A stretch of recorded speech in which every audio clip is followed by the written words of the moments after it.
college and they think it's all about eating whatever they want whenever they can. I don't have to do anything. I don't have to get off my, sofa in my room, and I don't have to do anything, and I think that they should.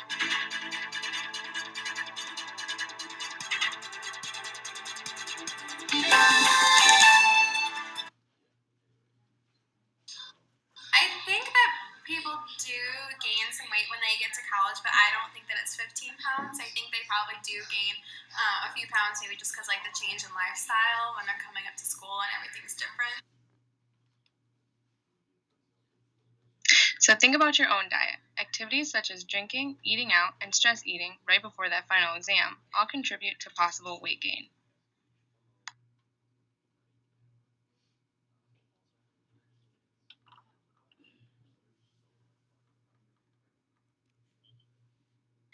Yeah, I definitely think that your diet does impact your future because whatever you eat now and whatever habits that you get in now, I think that you will continue to do that as you get older. And if you maintain a healthy lifestyle, then you'll be able to remain healthy as you get older.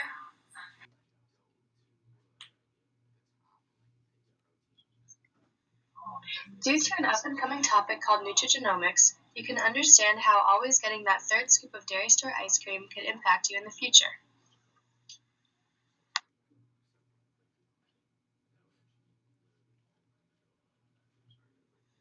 So you might be wondering what nutrigenomics is and why you should even care.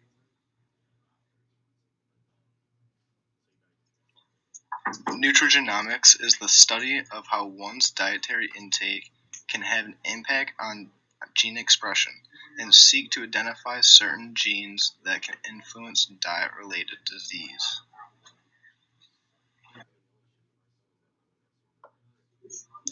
This is a basic schematic that shows a person that has two lifestyle choices. The pizza represents a lifestyle that includes a high frequency of choices that includes a high caloric diet, whereas the apple represents a lifestyle that includes nutrient-dense foods and healthy options. If a person does have a predisposition for obesity, the non-nutrient-dense lifestyle is weight gain. So think back to that concern for gaining weight. What happens when you arrive at college and it starts to go well beyond just a few pounds, and the scale starts to show additions of 15, 20, even 30 pounds or more? Well, it depends on the genetic makeup of the individual. But first, we should talk about how one person might be affected by that 3 scoops of ice cream differently than another person, and this depends on their genome.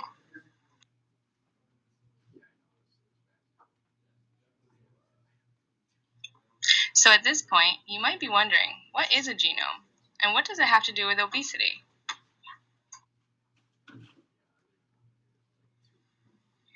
A genome is the total collection of genes in a person.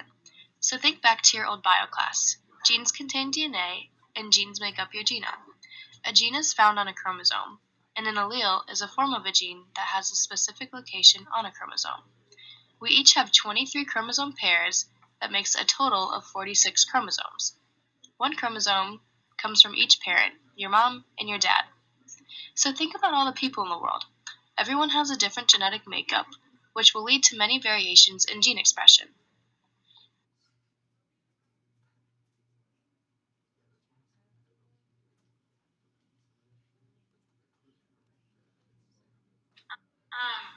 I think there's a lot of things that could cause obesity, but I think the biggest one could be not being conscious of what you're eating, and also not getting a lot of exercise.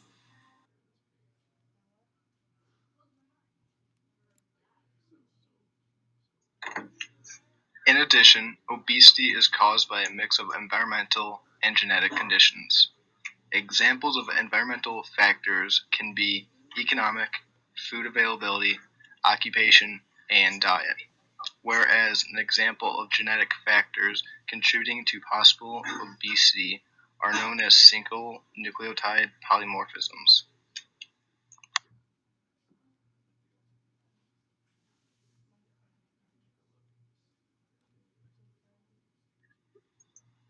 A single nucleotide polymorphism, otherwise known as a SNP, is a variation in a gene sequence. For example, if the gene sequence reads AGCT, it should correspond with TCGA on the parallel strand.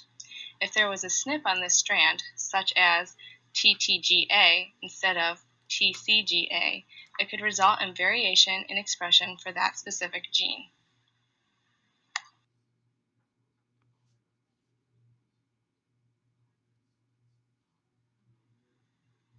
So what does all of this have to do with obesity on campus?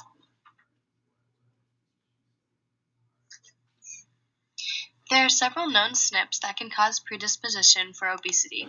That includes MC4R and FTO genes.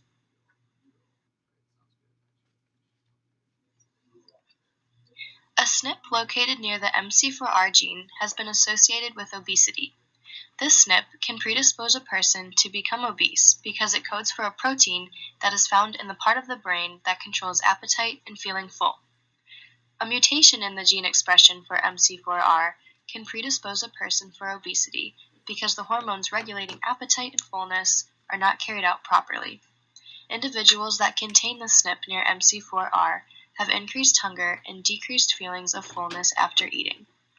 This accounts for the increased weight gain leading to obesity.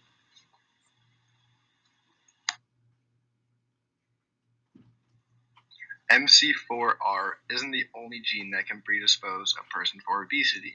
Among others include the FTO gene.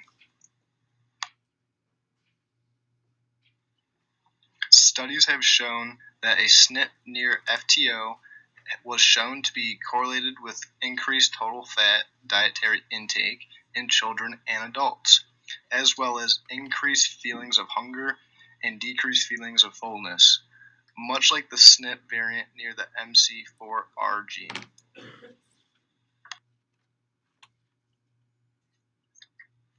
So, if you are predisposed for obesity and potentially have the mutations in the MC4R or FTO genes, it is important to ensure that you are following a healthy lifestyle. This is because obesity may cause harmful complications, such as an increased risk for cardiovascular disease, like high blood pressure, stroke, gallbladder disease, and GERD, as well as an increased risk for type 2 diabetes.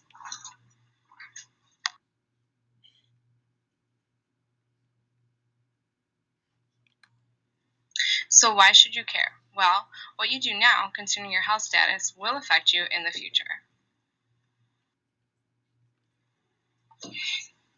Why should you care? Nutrigenomics is a groundbreaking tool that can be used to impact the health of many individuals affected by SNPs, causing genetic variations. In this case, it is possible that one may have a SNP predisposing them for obesity. Nutrigenomics can play an important role in controlling the deleterious effects these SNPs may cause. Because nutrigenomics is tailored to the individual, it can be used to fight against SNPs that lead to weight gain and possibly obesity in the future.